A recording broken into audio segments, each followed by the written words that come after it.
Hammaga assalomu alaykum. Charchamayapsizlarmi, yaxshimisizlar? Zerikib qollaring mensiz. Yo'q bo'lib qoldim oradan. Sog'ininglar dedim-da meni. Mana bugun go'shtli pirog tayyorlaymiz.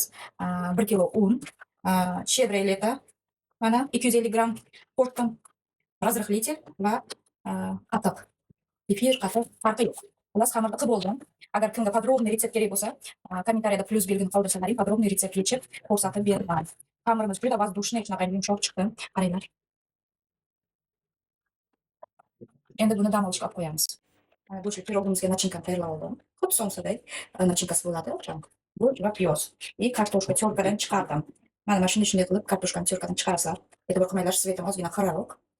Shunaqa. Endi ta'bga ko'ra zira, murch, tuz, priprava solasizlar-da.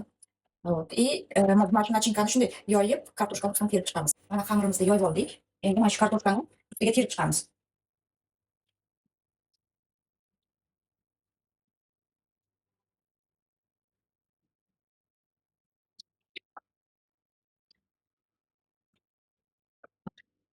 Endi qiymasini ustiga solib, yana bir sloy ustiga kartoshkani terib, keyin xamirni yopamiz ustidan.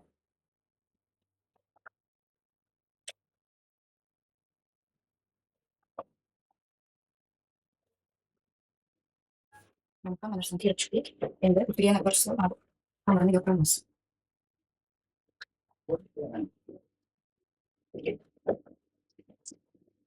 Mana tayyor. Endi buni duxovkaga qo'yamiz. 40-45 minut past olovda pishishi kerak. Mana pirogimiz tayyor. Qaranglar qanaqa chiroyli chiqdi. Hamma yoqimli chiqdi.